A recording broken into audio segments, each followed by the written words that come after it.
Neuro pulmo and centre for surgical excellence Sai Deepa multi speciality hospital Chandanagar Hyderabad. Appendicitis భరించలేని కడుపు నొప్పి 24 hours లో ఖచ్చితంగా సర్జరీ చేయాలంటారు. సర్జరీ నిజంగా కంపల్సరీనా తెలుసుకుందాం. స్టూడియోలో ఉన్నారు సాయి దీప హాస్పిటల్ చందానగర్ నుంచి senior general and laparoscopic surgeon 15 years experience doctor sister Rao గారు.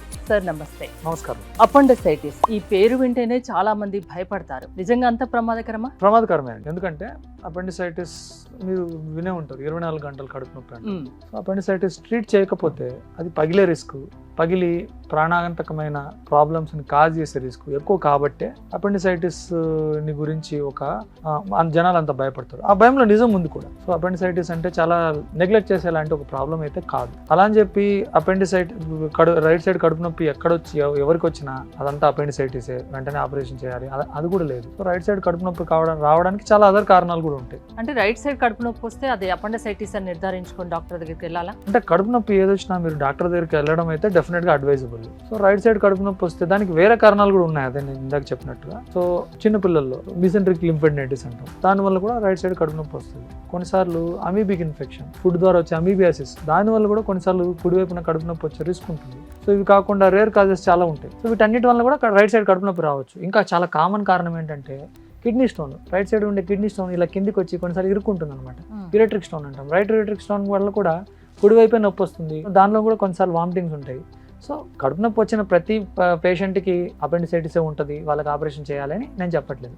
కానీ కడుపు నొప్పి వచ్చినప్పుడు మాత్రం సొంత మెడికేషన్, సొంత వైద్యం చేసుకోకుండా. కడుపు నొప్పి అనేది చాలా జనరల్ ప్రాబ్లమ్ గా, ఎప్పుడో తిన్నది కొంచెం డైజెస్ట్ కాకుండా ఏదున్నా కూడా కడుపు నొప్పి అయితే వస్తుంది కదా. మరి ఎలాంటి సిమ్టమ్స్ కనిపించినప్పుడు వెళ్ళాలి? కొన్ని రెడ్ ఫ్లాగ్స్ ఉంటాయండి. సివియారిటీ, మామూలుగా మీకు వచ్చే కడుపు నొప్పి అందరికీ వన్స్ ఇన్ వేళ కడుపు నొప్పి రావడం సహజం. కానీ సివియర్ కడుపు నొప్పి వచ్చింది అనుకోండి, అది నార్మల్ కాదు. సో కడుపు నొప్పి సివియారిటీ ఎక్కువగా ఉంది. మీరు డైలీ లైఫ్ సివియారిటీ అని ఎట్లా చెప్తాం సార్?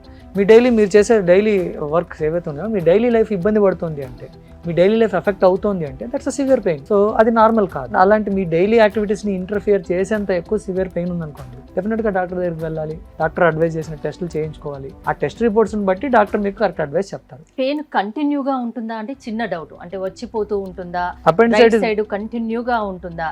అసలు 24 hours పెయిన్ అని ఎందుకు అన్నారు? అపెండిసైటిస్ లో ఎలా అంటే అండి, స్టార్టింగ్ లోనే రైట్ సైడ్ నొప్పి రాదు. సో స్టార్టింగ్ లో బొడ్డు చుట్టూ చిన్న వేగ్ పెయిన్ వస్తుంది. దాని తర్వాత స్లోగా ఆ పెయిన్ రైట్ సైడ్ కి మారుతుంది. సో దీన్ని మైగ్రేషన్ అంటాం. సో అపెండిసైటిస్ లో ఉండే ఒక చాలా క్యారెక్టరిస్టిక్ ఫీచర్ ఇది. సో ఫస్ట్ నొప్పి బొడ్డు చుట్టూ రావడం, చాలా లైట్ వేగ్ పెయిన్ ఉండడం, అది స్లోగా సివియారిటీ పెరగడం, అటు ఇటు కదిలినా, దగ్గిన, నడిచిన నొప్పి ఎక్కువ అవ్వడం, కుడివైపున అది కాన్సన్ట్రేట్ అయి ఉండడం, ఇవన్నీ అపెండిసైటిస్ లక్షణాలు అనమాట. 24 గంటలు కడుపు నొప్పి అని ఎందుకు అన్నారు అంటే, సర్జరీ డిలే చేయడం వల్ల కొన్నిసార్లు ఈ అపెండిక్స్ పగిలి, అపెండిక్స్ అంటే అసలు అపెండిక్స్ ఏంటో చెప్తాను. సో చిన్న పేగు పెద్ద పేగు కలిసే చోట ఇలాంటి ఒక ఫింగర్ లాంటి ఒక ఇది ఉంటుంది అనమాట. సో స్ట్రక్చర్, ఈ ఫింగర్ లాంటి స్ట్రక్చర్ని అపెండిక్స్ అంటారు. సో ఈ అపెండిక్స్లో ఇన్ఫెక్షన్ వచ్చి, ఆ ఇన్ఫెక్షన్ వల్ల లోపల ప్రెషర్ పెరిగి, సో ప్రెషర్ పెరిగినా కూడా మీరు దాన్ని ట్రీట్ చేయకుండా, దాన్ని తీసేయకుండా ఉంటే అది బర్స్ట్ అవుతుంది. ఇప్పుడు బెలూన్లోకి కంటిన్యూస్గా గాలి కొడుతున్నారు అనుకోండి, ఏమవుతుంది?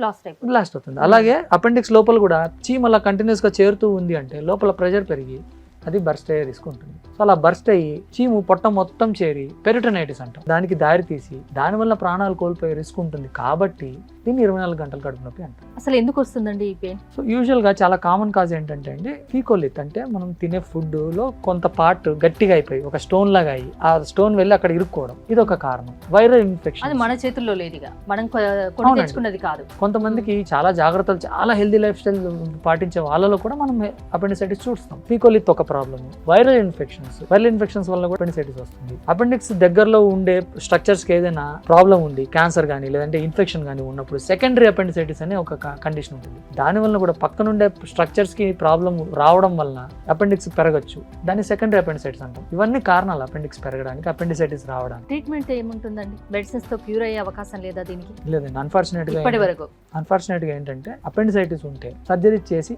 అపెండిక్స్ ని తీసేయడమే ఉత్తమమైన మార్గం. బెస్ట్ ట్రీట్మెంట్ మెథడ్ ఏంటంటే అపెండిసెక్టమీ. అంటే అపెండిక్స్ ని తీసేసే సర్జరీని అపెండిసెక్టమీ అంటాం.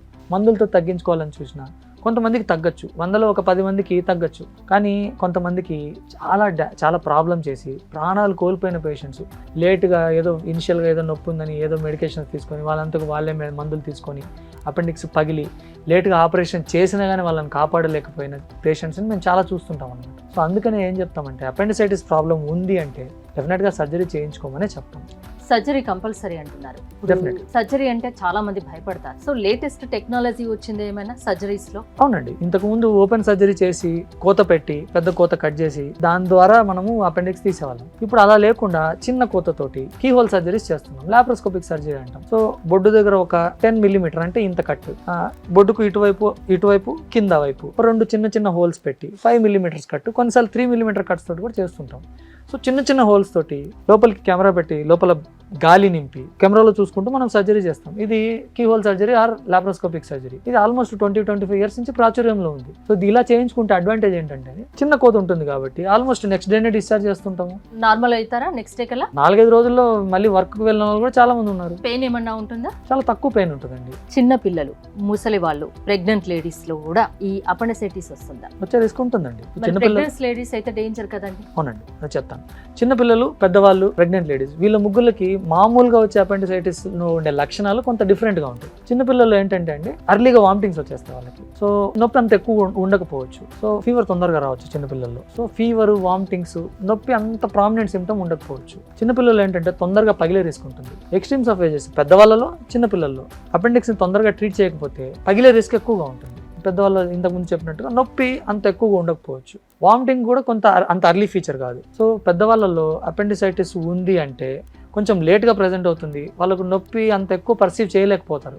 సో నొప్పి తక్కువగా ఉంటుంది, వామిటింగ్స్ కూడా కొంత లేట్గా వస్తాయి, ఫీవర్ రావడము, పొట్ట ఉబ్బడము, ఇవి వేరే లక్షణాలతోటి వీళ్ళు ప్రజెంట్ అవ్వచ్చు. ప్రెగ్నెంట్ లేడీస్లో మామూలుగా మనకు అపెండిక్స్ ఇక్కడ ఉంటుంది. సో ప్రెగ్నెంట్ లేడీస్లో ఏంటి, కింది నుంచి గర్భసంచి ఉంటుంది కదా, బిడ్డ, గర్భసంచి, ఈ ఉండే స్ట్రక్చర్స్ అన్నింటినీ పైకి వస్తాయి అన్నమాట.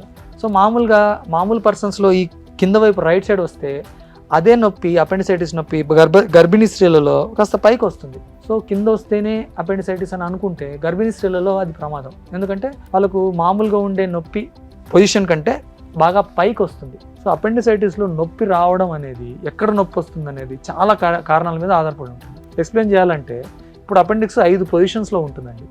అపెండిక్స్ కొన్నిసార్లు పేగు వెనకల, పెద్ద పేగు వెనకలు ఉంటుంది, దాన్ని రెట్రోసికల్ పొజిషన్ అంటాం. సో పెద్ద పేగు వెనకల ఉంటే పెయిన్ అంత ఎక్కువగా ఉండదు. ఎందుకంటే ఈ పెద్ద పేగు ఆ నొప్పి ఈ పొట్ట వరకు చేరకుండా ఆపుతుంది. సో వీళ్ళలో pain is not an early feature. So pain కొంత లేట్గా వస్తుంది, పెయిన్ కొంత సైడ్కి వస్తుంది. సో ఇక్కడ ముందు వైపు రాకుండా కొంత సైడ్కి రావచ్చు. ఇంకోటి నడిచే టైంలో నొప్పి వస్తుంది, కాళ్ళు ఇలా వెనక్కి చేయడాన్ని ఎక్స్టెన్షన్ అంటాం. సో ఎక్స్టెన్షన్ టైంలో నొప్పి వస్తుంది.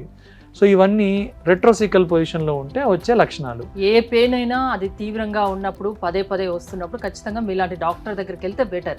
ఎందుకు రిస్క్ చేయడం, అంతేనా? డెఫినెట్గా. సో ఈ డిఫరెంట్ పొజిషన్స్ని బట్టి పెయిన్ మారుతూ ఉంటుంది. సో రెట్రోసికల్ ఉంటే ఇలా ఉంటుంది, ముందు వైపు ఉంటే వామిటింగ్స్ ఫాస్ట్గా వస్తాయి, కొన్నిసార్లు పైకి ఇలా తిరిగి ఉంటుంది, ఆల్మోస్ట్ లివర్ దగ్గరికి వెళ్తుంది. సో వాళ్ళకు నొప్పి పైన వస్తుంది. వాళ్ళలో కొన్నిసార్లు ఏమవుతుందంటే మనం పేషెంట్ డాక్టర్ దగ్గరికి వచ్చినప్పుడు కూడా అరే ఇది అపెండిసైటిస్ కాదేమో, గాల్ బ్లాడర్ ప్రాబ్లం ఏమో అని పొరపాటు పడిన సందర్భాలు కూడా ఉంటాయి కొన్నిసార్లు. సో అపెండిక్స్ ఉండే పొజిషన్ను బట్టి నొప్పి ఎక్కడ వస్తుంది, ఎంత సివియర్గా వస్తుందని ఆధారపడి ఉంటుంది. సో అపెండిక్స్ ఉండే ప్రతి ఒక్కళ్ళకి కుడివైపునే నొప్పి వస్తుంది, చాలా సివియర్ నొప్పి వస్తుంది అని అనుకోవడం అపోహ. అపెండిక్స్ రకరకాల నొప్పులతోటి ప్రజెంట్ అవ్వచ్చు. So appendix can mimic so many other problems. So వేరే ప్రాబ్లమ్స్ లాగా కూడా ప్రజెంట్ అవ్వచ్చు. ఫస్ట్ ఇనిషియల్గా వేరే ప్రాబ్లం అనుకొని స్కాన్లో అపెండిక్స్ అని బయటపడిన సందర్భాలు చాలా ఉంటాయి.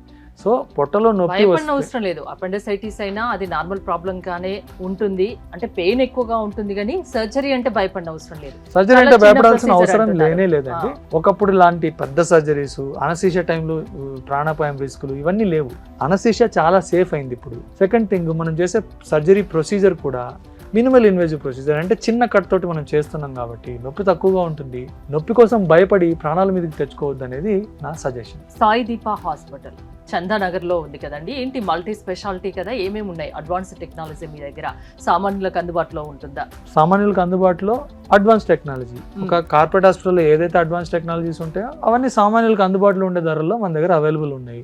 ఒక కార్పొరేట్ హాస్పిటల్లో ఎలాంటి అడ్వాన్స్డ్ ఎక్విప్మెంట్ ఉంటుందో అవన్నీ మన దగ్గర ఉన్నాయి. సో బట్ అడ్వాన్స్డ్ ఎక్విప్మెంట్ ఉందని చెప్పి మనం కార్పొరేట్ హాస్పిటల్లో ఉండేంత ఎగ్జార్బిటెంట్ ప్రైజెస్ మన దగ్గర ఉండవు. సామాన్యులకు అందుబాటులో ఉండే వైద్యం, అది కూడా కార్పొరేట్ హాస్పిటల్ స్థాయి వైద్యం ఆ సామాన్యులకు అందుబాటులో ఉండేలాగా చేయాలనేదే మా తాపత్రయం అన్నమాట, మా ప్రయత్నం అదే. థ్యాంక్ యూ అండి. మొత్తానికి ఏ నొప్పి అయినా, అది కడుపు నొప్పి అయినా, తలనొప్పి అయినా, ఏ నొప్పి అయినా అసలు నెగ్లెక్ట్ చేయకండి, డాక్టర్ని సంప్రదించండి, హెల్త్ని రిస్క్ లో పడేయకండి అని చెప్తున్నారు. Thank you so much. Thank you. Neuro, pulmo and Center for Surgical Excellence, Sai Deepa Multi Speciality Hospital, Chandanagar, Hyderabad.